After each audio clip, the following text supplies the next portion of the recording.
Shadari peut être disparu. Na rosa bino non, Janine Mabunda ino beta diplomatie. Na niveau États-Unis d'Amérique, ou a échoué qu'il y a des autres. A échoué parce que autre lobby Donald Trump a boire ça qui bango. Et au yeba que non Janine Mabunda bazaki prêt à financer. Aux allez campagne, il y a candidat au azali. Autre bengi bazo na Donald Trump plus ou moins 90 millions de dollars. Mbote na bino bandeko balandi ya Jésus Miracle Télévision. Oui, tu es ça que bino que non. Bisika musute a na Jésus Miracle Télévision. Bo s'abonner massivement na chaîne Oyo. Mais là on a pu sabine ezali que les autres obeta masolo politique parce que ndete lobaki politique comme elengi. Tobaki politique comme chilengi. Bo comprendre ndenge ezokende. Pour votre information d'entrée de jeu, et c'est que boy baki marambo ya Emmanuel Ramazani Shadari. Et Zali bien les biens ya solo parce que Shadari na moment tolo banabino aza porté disparu azo mona na te ezoye banate aza wapi amekaki abeta tour na lufu po bima Congo oyo ka mambo masobele e indelié azongi mbangu et na ebisi bino nan pour votre information que non Shadari abimi Congo te Shadari aza na Congo quand bomona ka masaro ke na robata mana kenge ne pas qui robatama a trouvé Sabino parce que les moments yango na est Shadari Emmanuel Ramazani Shadari petit na Benjamin Mwana Suka nazala ba almet na kina almet ou yo osani au maître du fait ndengo lobaki mais Shadari a été incapable au maître du fait awa na esibino que non makambo yindi et yindi na ndemo saranate parce que vous devez reconnaître quoi na auto bengi mambo salamaki de 2015 pardon à 2016 ezalaki plus ou moins na auto bengi Kasai batu bakufa ki plus ou moins auto bengi plus de 5000 personnes. Waouh, l'humanité plus de 5000 Kasaïens étaient morts au bakunda ki bango na nzela ba fausse commune et puis les désespères auto bengi Zalina Catalan na auto bengi Michel Scrat basala ki ba investigation na bango ils ont vite compris que l'armée autobengi armée tobengi na kombo ya F de leur force patriotique rwandaise et bangonde basala ki ba commanditaire ya baction wana en complicité avec ba congolais et pour nani parce que les Kasai et comment qui terrain hostile na régime ya Hippolyte Kanambe Kazembeli il fallait qu'on sache en sorte que Kusila nana otobengi bakasayenyo surtout c'est pourquoi on devait koleka na babilo ba tiweri na simanango bakabola ikasaye na ba plusieurs parties c'était la stratégie des politiques Kanambe Kazemberi mais laissez-moi vous dire Dieu existe et que Dieu attend nzamba yo ka kolela bana na ye et aujourd'hui na zo bisayo ba secret to bimi na kolele Shadar azaye mon côté azali bongo na otobengi général Assoumani ou azape porter disparu n'agent dédié Mabundinga ou va récupérer qui déjà en désordre j'ai dit Mabundinga aza colonel va récupérer qui déjà en désordre pour nous le expliquer bien que non TV Zali Radio T de ce qui bien que non bon s'abonner massivement na chaîne Oyo Jésus Miracle Télévision to pe simbote na ingénieur Adolphe Ngando patron Jésus Miracle Télévision et to ko sabino était makambo ndenge zo kende ezaka nde to lobaki yango quoi to lobaki que non de makambo zo kende et que est tellement kitoko na idéologie le peuple d'abord chaîne Karamoko Jésus Miracle Télévision magazine no bolingaka mingi actualité pour les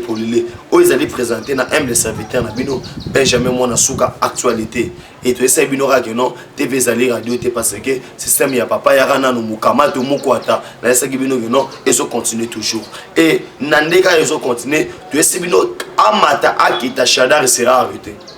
abomba na wapi azana bisika bimité na Congo na zo essaye bino na moment oyo batu bolanda partout dans le monde ils étaient ba frontière eza kokanga manande mo sakanate okobimela wapi okocha zolo wapi po bime fozara Benjamin Mwana Suka actualité po bime fozara Emmanuel de Ciel wa bauti goleka to ingénieur Adolphe Ngando mais soki ka komonaro Ruba Kuranzere o Ramazani Shadari papa yaka nanu parce que idéologie zara bongo poto lukato yeba makamuni bosalaki il y a eu plusieurs morts plusieurs fausses communes bande kona ngai boka pasi kwa baninga mozo apasa ba pasa baninga pona mitsu ona oyi sabino mamweza oyinda nde mosa kanate makamweza oyinda mamweza oyinda to sabino na Jésus miracle télévision to buka mingi le contacter to betaka mingi bosolo quoi actualité polele Chadar hypothèse disparu na oyi sabino ngeno Janine Mabunda ino beta diplomatie na niveau États-Unis d'Amérique ou a échoué qui a des autres a échoué parce que autolobby Donald Trump a boire qui bango et oyeba que non Janine Mabunda bazaki prêt à financer aux années campagne il y a candidat au azali auto bengi bazoela na Donald Trump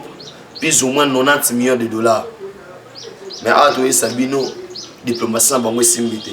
oui tozoko baraka to kotiko na dossier oyo ha awa na esaki bino ke non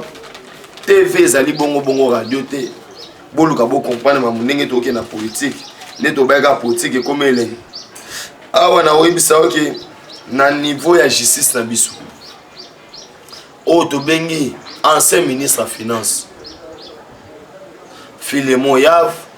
ba ozele de alelo na parquet judiciaire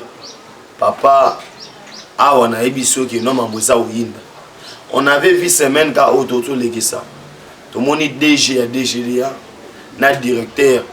ya DGDA bakangaki bango et ba se retrouver na Selembao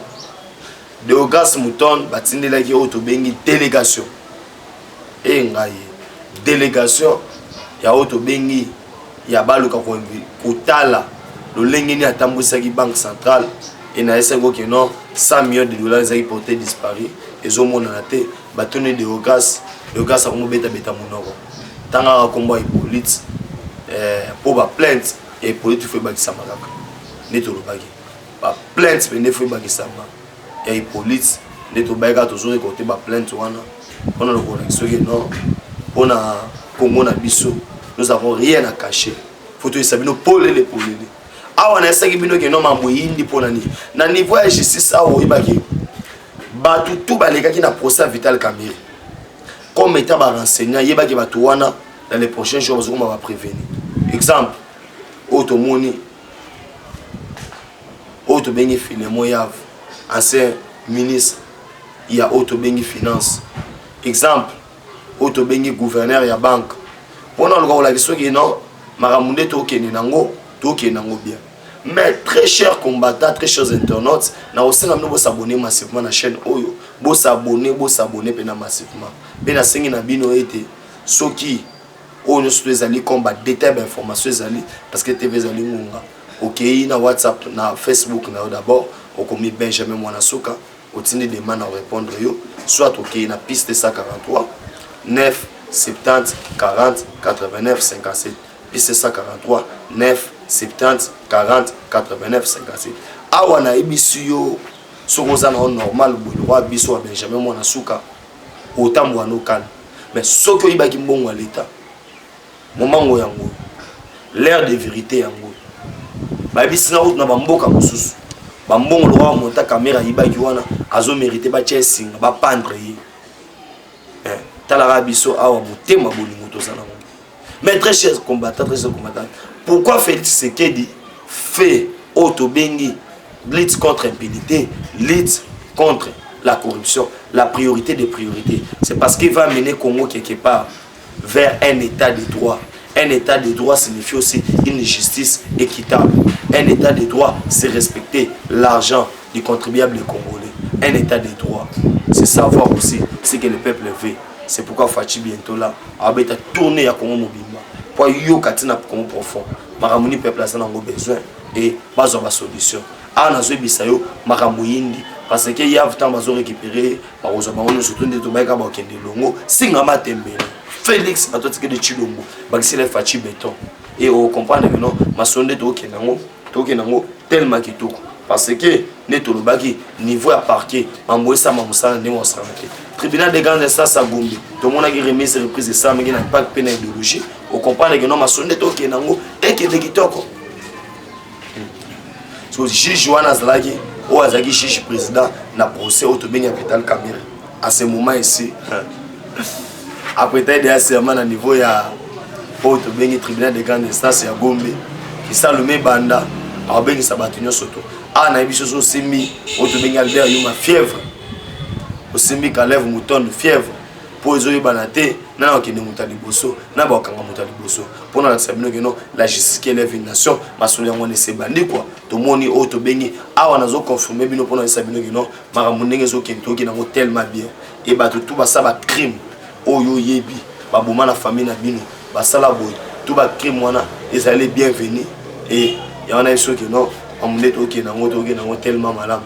to ki nango tellement kitoko to ki nango pena masonde to ki nango normal. Parce que tu sais bien que les deux arbres mboka aux habitants surtout tu relèves la mboka tina suka. Oui, n'a profité sur la caméra pour nous le bagno. Nazo luka tous les ressortissants, tous les anciens au batanga na école au Tobengi Athénée de la Gombe. Bogotika jamais Athénée de la Gombe et comme ma propriété privée à Zoé Kabila. Bogotika jamais Athénée de la Gombe. Ba morceler en moi petit parti. Bat bazwa yango non otanga maternelle nokuna na auto bengi Athénée Royal de Kalina Athénée de la Gombe hein yotanga kuna soit numéro nanga au piste 143 9 70 40 89 57 benga to solo là parce que nous devons initier auto bengi ba pétition photo ça ba marche ndenga bakin photo ko kutana na auto bengi ministre PSP photo ko kutana na président de la République photo ko kutana premier ministre pour dire non to boy spoliation il y a école wana parce que l'école a formé plusieurs gens et nazo biso que non oza wana oza partout dans le monde otanga kana école auto bengi Athénée de la Gombe parce que Zoé Kabila akanga kota piscine oyebi akanga kote oyebi ya terrain de football et comme Shark waouh asombango pa nani nana ngo otekela école abato à l'état nana ngo otekela espace abato à l'état nous disons non parce que c'est l'état des droits. To sangana to zala ko to zala ini bomoko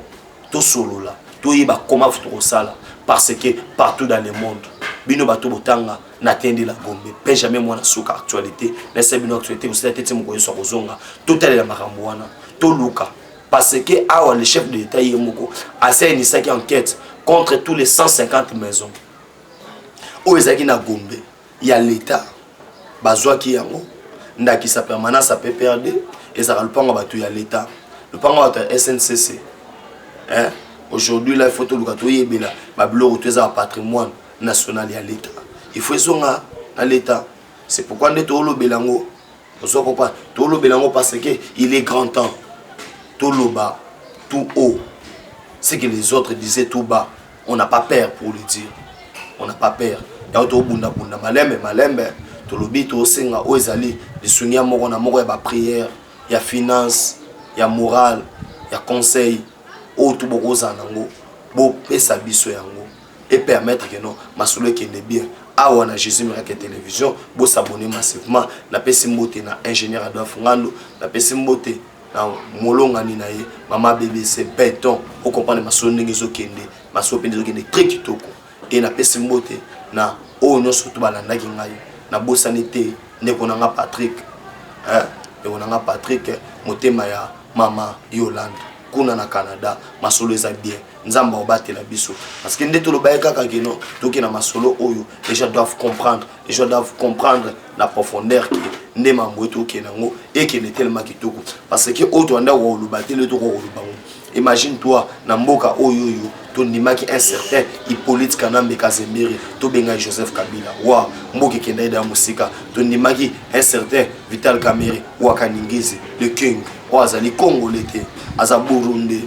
to ndimaki na mboka oyo itaki congolais pe alobeli biso 4 langues nationales to beti maboko eza erreur grave ya passé na biso c'est pourquoi moment ekoki to simba na maboko pona kotombola Congo na biso parce que on n'est pas des pays toi dans pays moko auto bengi la République démocratique du Congo Fachi Béton nous nous compala et to save nous masozo qui est bien la pesi mbote na Emmanuel du ciel o sagete to kutana somo kona lelo na yebiki non ki meyingi na mbota na bino misala bino auto bengi l'actualité polele